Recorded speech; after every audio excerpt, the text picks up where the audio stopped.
नमस्कार,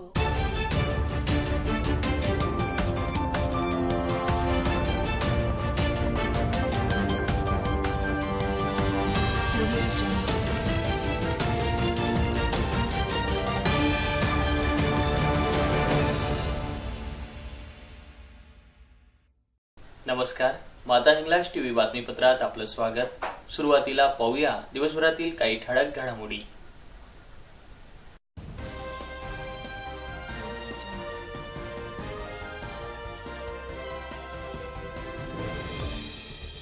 धुळे साक्री महामार्गावर अपघातात एक जण जागीच ठार। शिंदखेड्यातील बडगुजर कुटुंबीय घरकुल योजनेपासून वंचित। वरखेडी झोपड्यांना लागली आग, संसारोपयोगी वस्तूंसह पैशांची झाली राखरांगोळी। नाशिक येथील अपार्टमेंटमध्ये 4 चाकीची तोडफोड आणि मॅनेज करून टेंडर भरले जात असल्याचा आरोप।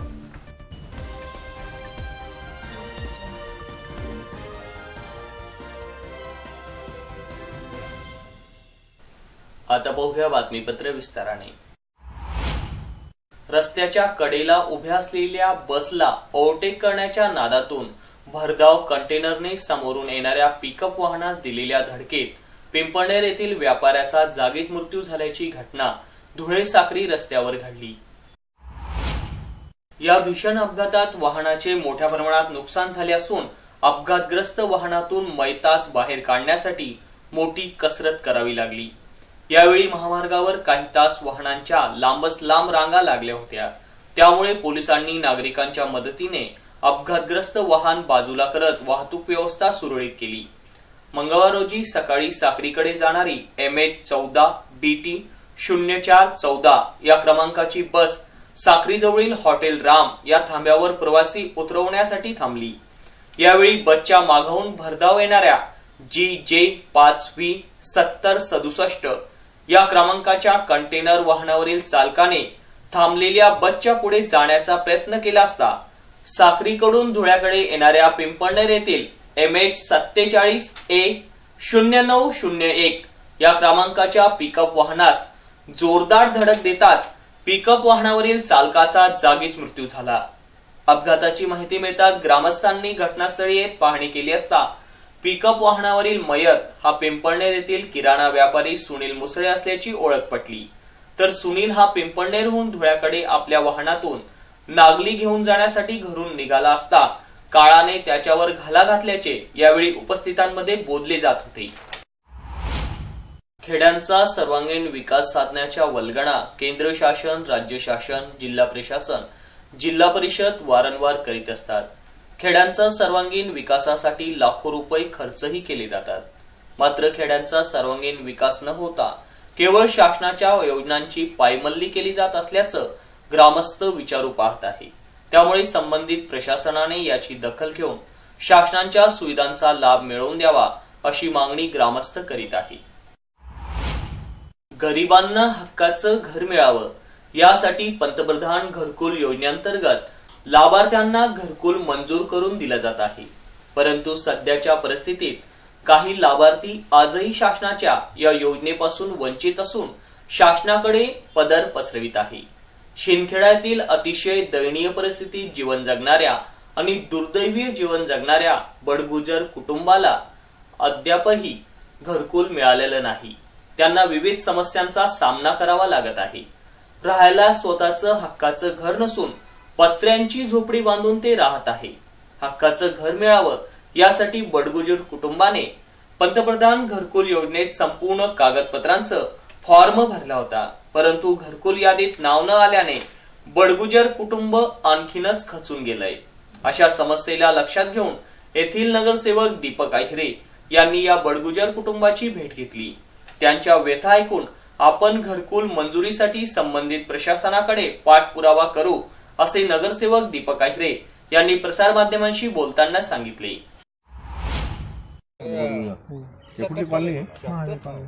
महावीर कॉलनी तर या वार्डातला नगरसेवक कोण आहे तुम्हाला सांगता येईल का? अनिल म्हणजे जे आता शिंदखेडा शहराचे नगराध्यक्ष आहेत त्यांचे पती आता तुम्ही जी योजना सुरू आहे पंतप्रधान घरकुल योजना, त्याच्यात तुम्ही काही फॉर्म भरले होते का? पूर्ण कागद होती तुमची? जे सोनार साहेबांनी एजन्सी घेतलेली आहे ते सोनार साहेब इथं प्रत्यक्ष आले होते का सर्वे करायला? ते सोनार साहेब आले नाही, त्यांचे माणसंही आले नाही, कोणी आले नाही. तुम्ही कागदपत्र पूर्ण दिलेली? शिवसाहेब जोड गेले होते का? त्यामध्ये तुमचा प्लॉट जो आहे म्हणे, तुमच्या वडिलांच्या नावाचा जो प्लॉट आहे म्हणे, ते तुमच्या दोघा भावांची संमती आणा म्हणे आणि दोघा भावांच्या प्लॉट मध्ये विभक्त करा म्हणे. मग आमच्या वडिलांनी 1130 किलोमीटर प्लॉट आहे, त्याच्यामध्ये आम्हाला 325 दोघा भावांना दिला आहे. आमच्याकडे नगरपंचायतचा उतारा पण आहे, त्यांनी दोघा भावांचा उतारा पण दिला आहे आणि परत संमतीपत्र पण दिलं आहे. पुन्हा डॉक्युमेंट दिले असताना पण आमचं म्हणजे तरी त्यांनी तुमचं नाव घेतलं नाही. याच्या अर्थ ते इथं आलेच नाही, सर्वे केलंच नाही. याच्या अर्थ त्यांनी घर बसून आमच्या कामावर दुर्लक्ष केलं त्यांनी. हा, म्हणजे गरिबांना खरं वंचित केलं. तुमचं नाव काय पूर्ण? माझं नाव आबा सोनू बडगुजर. हे बडगुजर समाजाचे लोक आहेत. लोकांनी टीका नको केली पाहिजे आमच्यावर का आम्ही विरोधी नगरसेवक आहोत म्हणून. मी फक्त आम्ही एकाच समाजासाठी लढतो. पूर्ण शिंदखेडा शहरात जे असे वंचित ठेवलं, ज्या घरकुल पासून पंतप्रधान घरकुल योजना ही घरकुल योजना अशी आहे, ज्याला घर नाही त्याला घर मिळाला पाहिजे. आणि ज्याचे खरोखर गरीब आहेत, ज्याचे खरोखर घरापासून वंचित आहेत, आता हे झोपडीत राहत आहेत, भर कॉलनीत सुशिक्षित लोकांची कॉलनी आहे. आणि विशेष म्हणजे हे नगराध्यक्षाचे जे पती आहेत अनिलराव साहेब, हा त्यांचा प्रभाग आहे. आणि त्या प्रभागामध्ये भर कॉलनीमध्ये हे लोक आई वडील आणि दोघं भाऊ एक झोपडी करून राहत आहे पत्राची. हे पहा भांडे, एक झोपडी करून राहत आहे आणि झोपडी करून खरोखर म्हणजे या लोकांना याचा लाभ झाला पाहिजे होता पंतप्रधान घरकुल योजनेचा. परंतु या पहिली यादीत 250 जी लोकांची यादी आलेली आहे, त्या यादीत या गरिबांचं नाव नाही वंचित करण्यात आलेलं आहे. म्हणून आम्ही आता जिल्हाधिकारी साहेबांना ही व्हिडिओ शूटिंग दाखवणार आहोत, जेणेकरून या वंचितांना याचं घरकुल मिळालं पाहिजे, हक्काचं, त्याच्या हक्काचं घर राहिलं पाहिजे आणि आम्हाला हक्काचं घर राहिलं पाहिजे. जेणेकरून या एजन्सीने सर्वे करायला ज्यांनी घेतलेलं आहे, या गरीब लोकांना वंचित केलेलं आहे, अशा एजन्सीवर जिल्हाधिकारी साहेबांनी कारवाई केली पाहिजे. आणि जे खरोखर गरीब आहेत, जे घर नाही, अशा लोकांना घर मिळालं पाहिजे. आणि नाही मिळालं तर आम्ही जी एजन्सी आहे सोनार साहेब इंजिनियर, त्यांच्या विरोधात या नगरपंचायतच्या सीओ अजित निकष साहेब आणि जे कोणी सत्ताधारी असतील त्यांच्या विरोधात आम्ही जिल्हाधिकारी साहेबकडे आमरण उपोषण, असे ज्या वंचित लोक आहेत त्यांना घेऊन जिल्हाधिकारी कार्यालयावर आमरण उपोषण करू. नमस्कार. धुळे तालुक्यातील वरखेडी गावाजवळील आदिवासी वस्तीतील ऊसतोड करणारे कालू रावसिंग भिल व दिलीप रावसिंग भिल या दोघं भावंडांच्या झोपड्यांना भीषण आग लागून झोपड्या खाक झाल्या. या लागलेल्या भीषण आगीमुळे झोपड्यांमधील संसारोपयोगी वस्तूंसह तुटपुंज्या जमा केलेल्या पैशांचीही राखरांगोळी झाल्यामुळे या दोघं भावांना आर्थिक मदतीची गरज पडत आहे. याबाबत मिळालेली माहिती अशी की काल सायंकाळी 7:30 ते 8 वाजेच्या दरम्यान बेडसे यांच्या शेतात वास्तव्यास असलेल्या आदिवासी पाड्यातील आदिवासी बांधवांच्या झोपडीत लाईटची सोय नसल्यामुळे उजेडासाठी त्यांनी तेलाचा दिवा पेटवला होता. त्यात काही वेळेनंतर ह्या पेटत्या दिव्याला उंदराने धक्का दिल्याने तो दिवा खाली पडून झोपडीला आग लागली. काही वेळाने आगीने आपले रौद्र रूप धारण केल्याने दोघं झोपड्या जळून खाक झाल्या. आगीत झोपड्यांमधील संसारोपयोगी वस्तूंसह मोलमजुरी करून जमा केलेल्या पैशांचीही राखरांगोळी झाली. ऊसतोड करण्यासाठी दोघं भावंड परराज्यात गेली होती.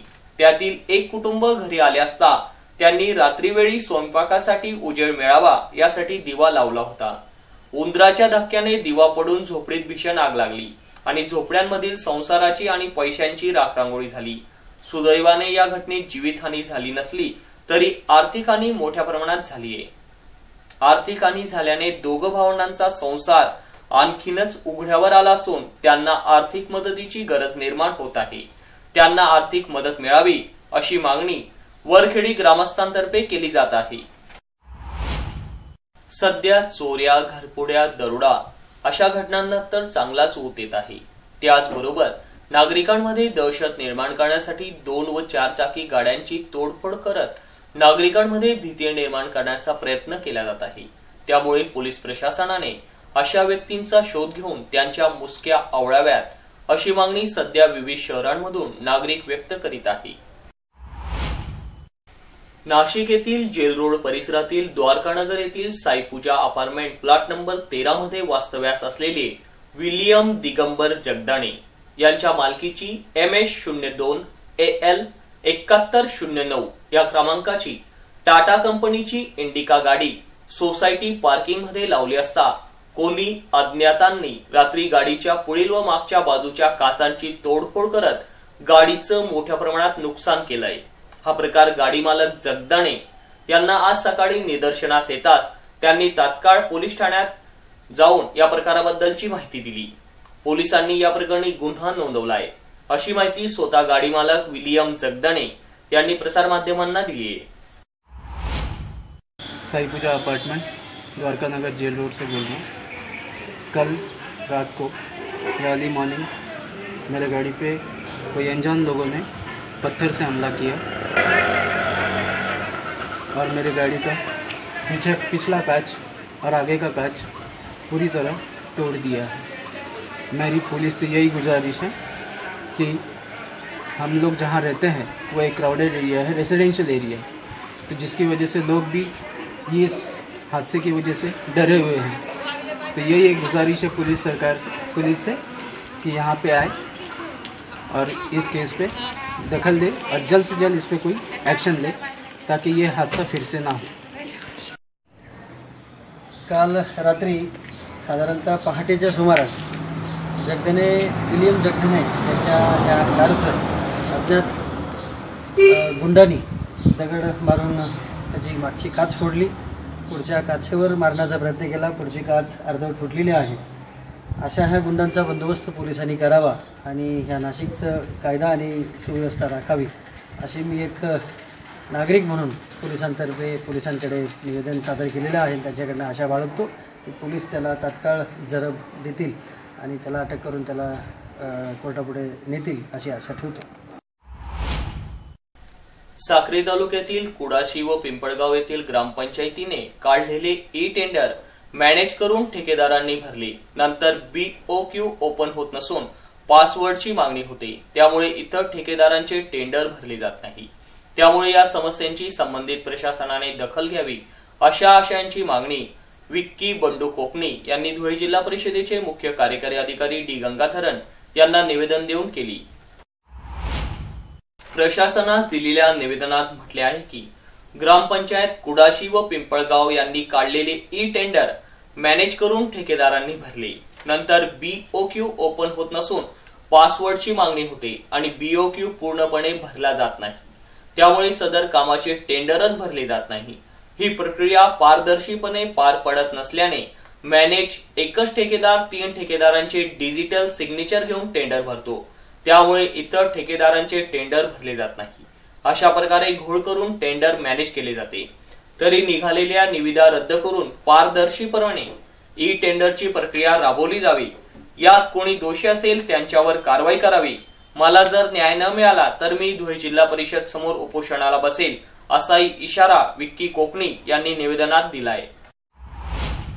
कोकणी आज दिनांक 13/3/2019 या रोजी मी माननीय मुख्य कार्यकारी अधिकारी जिल्हा परिषद धुळे यांना निवेदन दिलेलं आहे। साक्री तालुक्यात हे परिपूर्ण टेंडर आहे, पूर्ण ई टेंडरिंग हे परिपूर्ण मॅनेज केले जातात। तर या ठिकाणी कुडाशी ग्रामपंचायत तसेच पिंपळगाव ग्रामपंचायत व दरेगाव ग्रामपंचायत यांचं निवेदन दिलेलं आहे। तर निवेदन मध्ये असं म्हणजे जे टेंडर भरले जातात तर ते BOQ जो अपलोड करावा लागतो, जो लेस रेट राहतो तो टाकला जातो, तर तो परिपूर्ण अपलोड होत नाही आणि एरर दाखवतो आणि पासवर्ड मागतं। तर पासवर्ड मागण्याचं कारण असं म्हणजे जे 3 डिजिटल सिग्नेचर 3 जणांचा करून आणि जो मॅनेज केलेला राहतो एकच ठेकेदार 3 जणांचा करून टेंडर भरून देतो आणि दुसऱ्याला भरता येत नाही। तर याच्यावरती कठोर कारवाई व्हावी यासाठी मी निवेदन आज मुख्य कार्यकारी जिल्हा परिषद यांना दिलेलं आहे आणि सदर जे टेंडर आहेत हे असं टेंडर मॅनेज केले जातात ते टेंडर परिपूर्ण रद्द व्हावे आणि नवीन टेंडर पब्लिश करण्यात यावी आणि जर तसं कधी होत नसेल ते टेंडर रद्द झाले नाही तर मी या ठिकाणी उपोषणला बसेल जिल्हा परिषदच्या आवारात, इतकं मी या निवेदनात नमूद केलेलं आहे। आणि असं किती दिवस चालत राहील. जे टेंडर राहतात मॅनेज परिपूर्ण होतात, मॅनेज हे टेंडर व्हायला नको. तर चांगल्या सुरळीतपणाने आज हे जिल्हा परिषदचा पूर्ण भोंगळ कारभार आपल्याला दिसून आलेला आहे. तर मी निवेदनाच्या मार्फत त्यांचा भोंगळ कारभार हे दाखवून दिलेला आहे आणि या ठिकाणी न्याय मिळावा आणि चांगल्या प्रकारे टेंडर हे सुरळीतपणे पार पडावे आणि मॅनेज वगैरे या टेंडरच्या बाबतीत मॅनेज वगैरे टेंडर नाही व्हायला हवेत.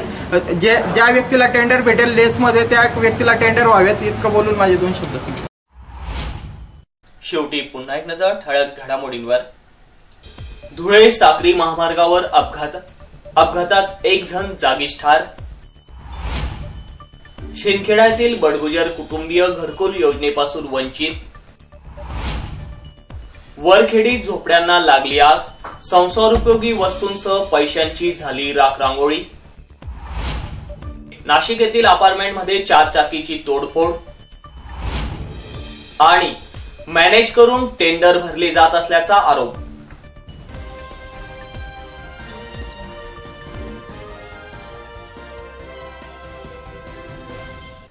आणि याचबरोबर माता हिंगलाज टीव्हीचं बातमीपत्र संपलं. पुन्हा भेटूया पुढील बातमीपत्रात.